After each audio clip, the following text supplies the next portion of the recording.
What's been your most memorable day of shooting so far?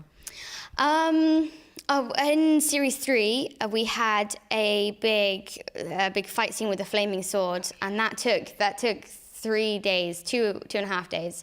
And it was great. We had a lot of fun, but it was really hard as well. There was a big roaring fire going, and the week before we'd been exterior the whole week, and it'd been raining, and we were like, oh, I can't wait to get into the paint hall. Got into the paint hall, and it was absolutely boiling, and we were like, oh, I'd much rather be outside. It was so hot, and they had to fight as well, and they had all their big armor on as well, and it kind of was just, but we did have a lot of fun, but it was just a really trying day and very memorable. And just so impressive as well. It's kind of like a fight scene that I'm not actually fighting. I was just sort of watching, which was cool. And it was great, and it looks fantastic too. And I just remember being like, wow. And it's so hot as well. Like the sword comes past you, and it's like, wow.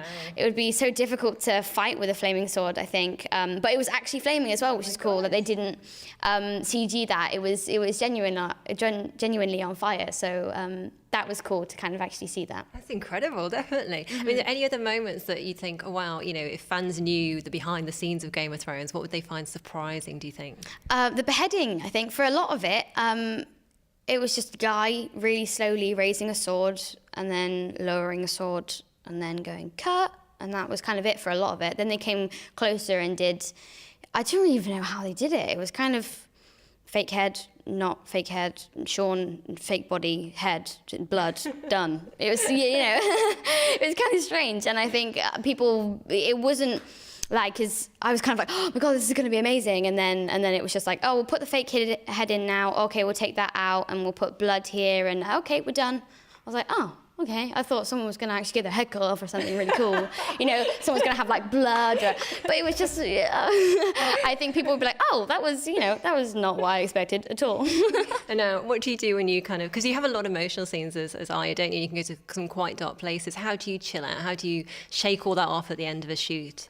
Sometimes if it's a really emotional scene, it's kind of hard to get back sometimes, and they call cut and you're a bit like, because you've just really made yourself upset. And I think just to chill out, really, you go back to the hotel and either have room service, so you can just sit in your bed with your pajamas on, or in between takes and stuff, I just make jokes with the other cast, and people come around and cheer you up. And usually when it's really intense, someone will just say something and everyone will laugh, and they'll be like, oh, okay, bring it back up again, because everyone's kind of silent and it's like, oh. Everyone's a bit sad. Someone brings it back up again, which is nice. So yeah, and sometimes it's hard to go from like a really upbeat scene to a really sad scene, because you're still like, and then they're like, okay, right, we're gonna go on to this, and you're like, I'm not quite there yet, and not quite ready, and so yeah, it's kind of a bit up and down on set, but I really enjoy it. It's kind of different to anything else I've ever done, obviously, but it's a mad world, really. You mentioned jokes there on set. Who's the biggest prankster? Who's the biggest joker on set? Ben Hawkey. He constantly imitates other people, and it's not just their accent, it's like a complete impression of someone and their mannerisms and everything. And he's like, see that guy over there? And then just starts doing it, and I'm like, how do you even do that?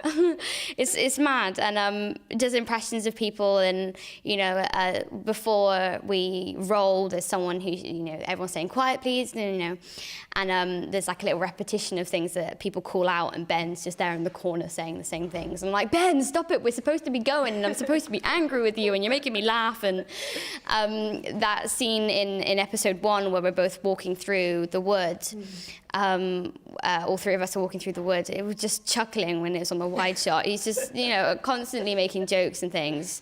And Joe also kind of, eggs him on, which is, it's really hard. They're like, and action. And I'm like, oh my God, I got to stop laughing and take this seriously. And I'm like, God, pull it together, Maisie. But yeah, it is great fun. Now, you mentioned obviously Ben Hawkey plays Hot Pie. What was his wolf bread like? It was really dry. They made loads of doubles of it. There was like 60 wolf bread things on this table, just like, and they had a couple of different editions of it. So, you know, and they wanted to pick the one that looked the most ridiculous. And I thought that one was hilarious, especially because she's like, oh yeah, that's the tail. And it was like massive, this big clump on the end of the bread. So I was like, yeah, that one's perfect. But yeah, it was kind of, they've got to make it look like, you know, you've got to make it look good, even if it doesn't taste great, because, you know, people aren't going to taste it from their sofa at home. So they've got to make it look good, and then sometimes it's like, but yeah. Yeah, I'm glad we didn't have taste division for that then. Yeah, definitely. How many times did you have to do that? I think only about 4 or 5 times. Yeah, and in the beginning, you know, I always get a bit excited when there's an eating scene because I really love food, and I'm like, I have it the first time, I'm like, yeah, that's really overrated. I'm not crazy about this wolf bread, so yeah. Bring me something to wash it down or spit it out with. Yeah, sometimes it's like you kind of have it in your mouth at the end of the take, and everyone's like, you okay? And I'm like, and they're like, oh, we'll get you a tissue. I'm like, thanks. Now, Maisie, what's it meant to you to be part of Game of Thrones? I think when it all started, I didn't expect it to get as big as it has, and you know, I now really feel a part of it. And I was there since the pilot episode that we filmed, and you know, it's slowly got bigger and bigger and bigger. I've always wanted to perform, and I finally got my foot in the door, and I'm excited to see what the future holds. That sounds really cheesy, but I am. Yeah, we're excited for you, and we're so glad you got the foot in the door. I'm sure it'll be wide open in future.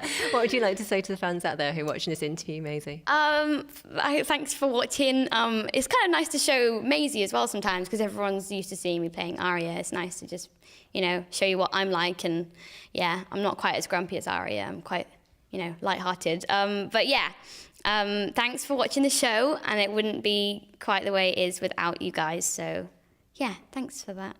Maisie, it's been an absolute pleasure to meet you. We've enjoyed meeting Maisie Williams behind Arya Stark. Thank you. Thank you very much.